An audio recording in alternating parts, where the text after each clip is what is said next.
Hey,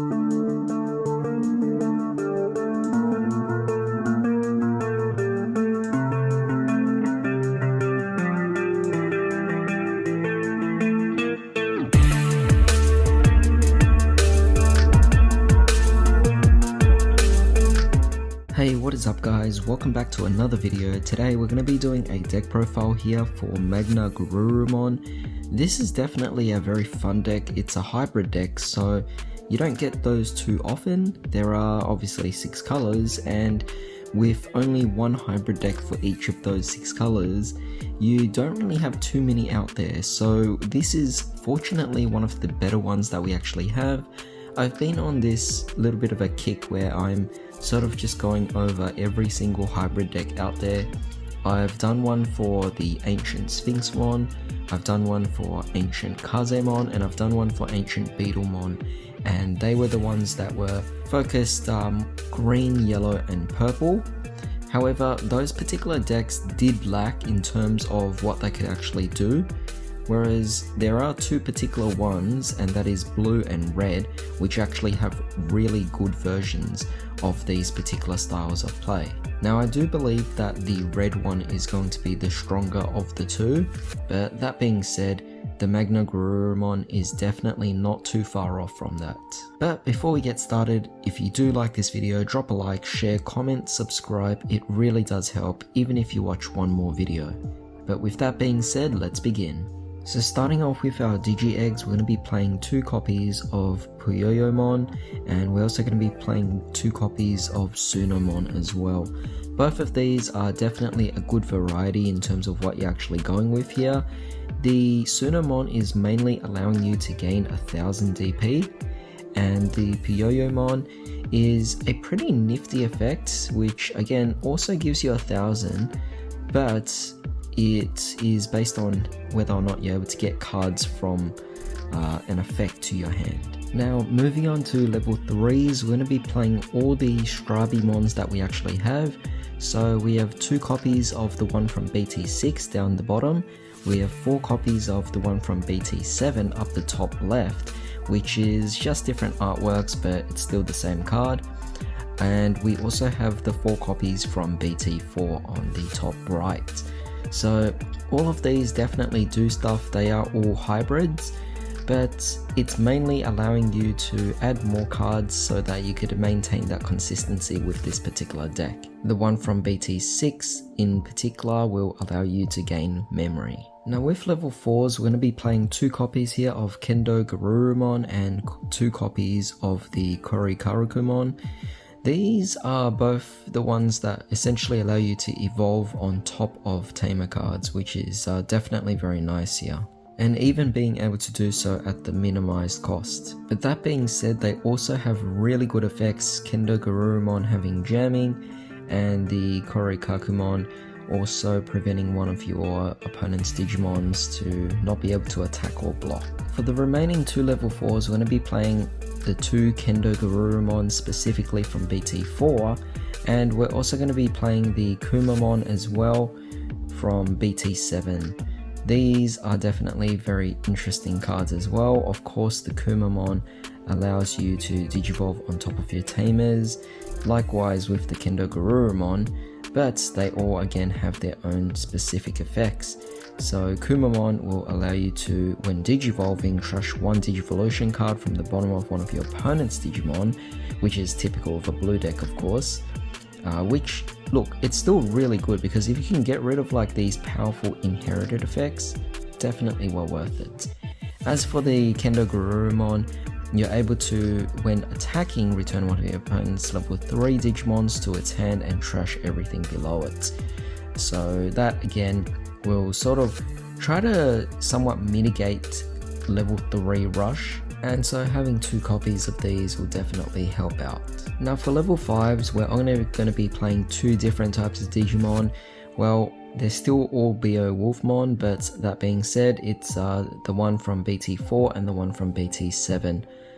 All of them have their own means of doing things. With the one from BT4, to have the jamming is definitely very nice there, allowing you to be very quick with your attacks, getting in as much as you possibly can.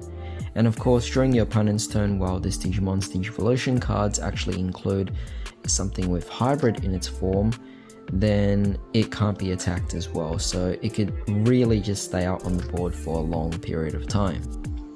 On the other hand, the one from BT7, when attacking, you can actually return one card with hybrid in its traits from this card's actual inheritance and return one of your opponent's level 4s or lower to their hand, which is definitely a very nice effect that takes advantage of what blue actually is, but also allowing you to recycle some of your cards. Alright, so now we're on to level 6s. This is the exciting part. So we have 4 copies of MagnaGarurumon as our main card. However, we also have the ancient MagnaGarurumon, which is definitely a very interesting one because it is also a hybrid card. However, that being said, well, it's not a hybrid card, but it sort of works in the whole hybrid engine. So in this sense, it makes this deck a little bit better than the other decks out there that exist in other colors. MagnaGarurumon essentially allows you to recycle your own cards with hybrid, but to also bounce one of your opponent's card as well, which is a very nice one, of course.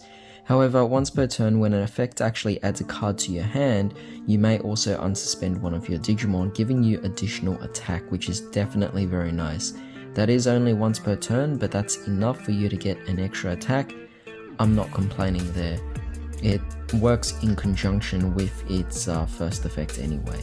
On the other hand, our ancient MagnaGarurumon is a really nice card where when digivolving, for each card with hybrid in its traits in this Digivolution cost, you could actually trash one Digivolution card from the bottom of each of your opponent's Digimon, which is very nice. And then for each card your opponent has with no Digivolution cards, you get to draw 2 cards as well. So as long as you're doing your job early in the game to also just reduce all of their Digivolution cards underneath, then you could really maximize quite a bit of a draw engine there as well, which is very nice. But the bonus is the on deletion, and you can actually just play any level 4 or lower hybrid from your hand without paying any cost at all. So definitely very nice because it gives you recovery options on top of that. The only downside with it is probably the 5 cost to digivolve. Bit of a surprise here, but I'm going to be playing the Susanomon. So this is definitely a very nice card, which just adds an extra security attack when attacking and also deleting one of your opponent's Digimon as well. It's a bit of that fun card I like to add into this particular deck. Moving on to Tamers, we're going to be talking about the ones here that can't be digivolved over, and that would be Matt Ishida and Sora Takanuchi and Joe Kido. These are essentially just ways of giving you additional memory, or at least being memory setters. Not to say that the others can't do any memory gain in any other ways, but we'll get to them later.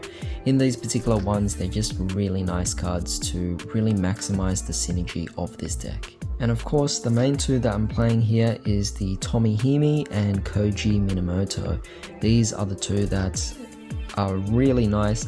Now, in terms of ratios, yeah, it might seem a little less, so if you want, you could try to take out copies of the Matt Ishida and add in additional copies if you actually want to. However, this has been the ratio that's worked for me, given that we're already playing so many of the standard level 3s anyway. But again, the idea is to just trash more cards from your opponent's Digivolutions, but also do a bit of memory gaining too. Alright, so for option cards, I'm going to be playing 1 copy of Evolution Ancient, which is a very known card in most hybrid decks. I tend to only just play the 1, I never really bother playing any more than that. But I'm also going to be playing the 1 copy of Win Rate 60%, just a really nifty tech card that I'm choosing to actually incorporate into this deck. And the last of our option cards, we have 2 copies of High Speed Plugin D, and we also have 2 copies of Metal Storm. Now, the Plugin D is definitely going to be one that is somewhat controversial, where it's a bit of a mixed bag of things, where you do get the whole jamming, which is definitely very nice, and you also can prevent blocking as well. But that being said, it is not a common card that people usually play in the deck, although I really do like it. As for the 2 Metal Storms, it's again a very nice card to not only bounce level 6 cards to the hand, but to also give you an additional attack, which is pretty insane. It's just a shame that we can't use any X antibody cards to maximize the effect of this, or if anything reduce the cost of it. So that was it for today's deck profile. I do hope you guys actually enjoyed this one. If you guys have any sort of suggestions on what you might change about this deck, please let me know in the comments down below. I'm really open to feedback. Of course, if you guys have your own deck list to show as well and you want to share it, then feel free to. It would definitely help out not only myself, but also anyone else who might be interested in this deck. But that being said, thank you so much for joining me today. I hope you all have a fantastic day. I'll see you all next time.